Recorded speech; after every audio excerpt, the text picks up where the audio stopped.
नमस्कार बंधू भगिनींनो, आपल्या सगळ्यांचं सहर्ष स्वागत आहे स्वास्तिकम या माझ्या चॅनलवर। श्रावण महिन्याच्या या पवित्र वेळी मी श्री नवनाथ भक्तिसार याचं पारायण करत आहे आणि जे पठण मी करत आहे त्याचाच व्हिडिओ आपल्यासाठीही बनवत आहे, जेणेकरून ज्या लोकांना वाचन करण्यासाठी वेळ नाही किंवा जे लोक वाचू शकत नाही त्यांना नवनाथांचा महिमा कळेल।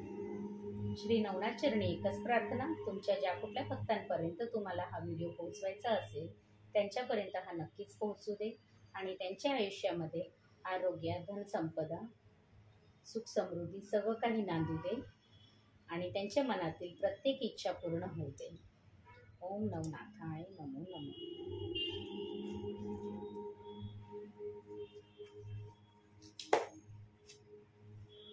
अध्याय 11। गोरक्षांची तपश्चर्या, मच्छिंद्रनाथाने स्त्री राज्यात गमन आणि जालंधरांची जन्मकथा। श्री गणेशाय नमः। बद्रिकाश्रमाशी येताच मच्छिंद्रांनी गोरक्षासह तेथील शिवालयात प्रवेश केला आणि भगवान शंकरांना वंदन करून त्यांची मनोभावी स्तुती केली। त्या सवनाने प्रसन्न झालेले शिवजी त्यांच्यासमोर प्रकट झाले। त्यांनी मच्छिंद्रांना क्षेमालिंगन दिले। गोरक्षांनी जवळ घेतले आणि म्हटले, नाथजी, तुम्ही गोरक्षांना योग दीक्षा दिली, यांच्याकडून सर्व विद्याचा अभ्यासही करून घेतला, पण तपश्चर्येशिवाय त्या विद्यांचा विशेष धार येणार नाही, म्हणून यांनी तप केले पाहिजे।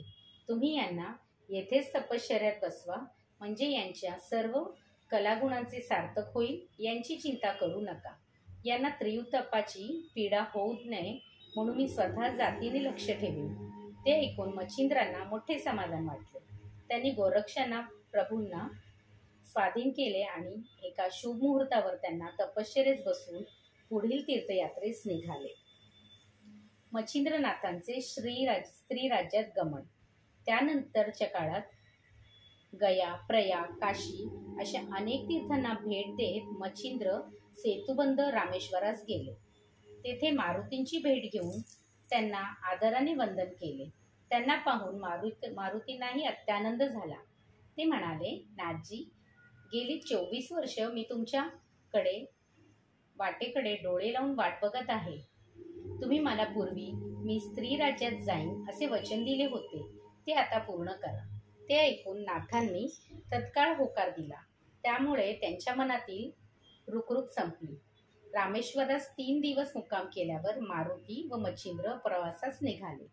गौड बंगाल प्रांतातून ते थेट स्त्री राज्यातच गेले। स्त्री राज्याची राणी मैनाकिनी सुंदर, पुण्यशील, वैभव संपन्न, कलाप्रवीण व कार्यकुशल होती। तिच्या राज्यातील सर्व कामे स्त्रियाच करत असत।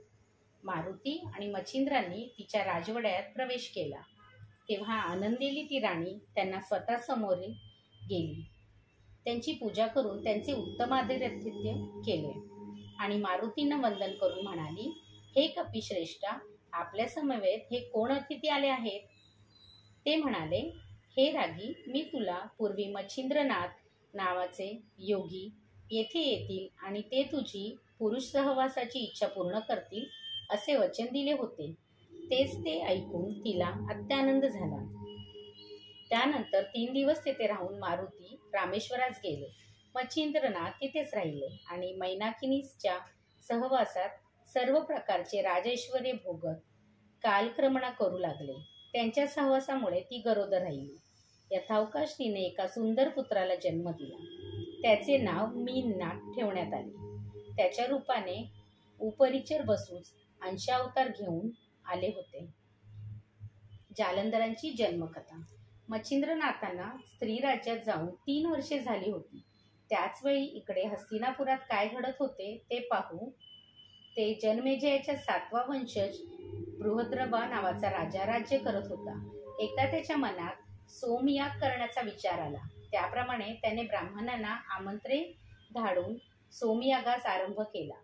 त्या यज्ञात अग्नीला वर्षभर आहुत्या देण्यात आल्या। एका वर्षाची पूर्णाहुती होऊन यज्ञकार्य संपन्न झाले। पूर्वी शंकरांनी आपला तृतीय नेत्र उघडून मदनाचे दहन केले होते। तीच मदन अग्नीच्या उपरात वाढत होती. नवनारायणांपैकी अंतरिक्षाने त्यात संचार केला होता. बृहद्रवाच्या यज्ञप्रसंगी हाच तेजस्वी गर्भ अग्नीने कुंडात टाकून दिला. पूर्णाहुतीनंतर यज्ञकुंडातील रक्षा बाहेर काढताना ती ब्राह्मणांच्या हाती लागला. त्या राज्याचा मुख्य पुरोहित महाज्ञानी होता. त्याने राजाला एक बालकाची अलौकिक उत्पत्ती सांगून त्याला त्याच्याकडे सोपविले. अग्नीने दिलेला तो पुत्र रूपी प्रसाद पाहून त्यालाही अत्यानंद झाला.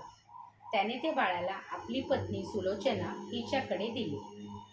हा सर्व वृत्तांत सांगून म्हणाला, प्रिये, त्याने त्या बाळाला आपली पत्नी हे कोणीतरी अये निसंभव महात्मा आहेत. आपण आपला पुत्रा मिनकेताप्रमाणे याचा सांभाळ कर.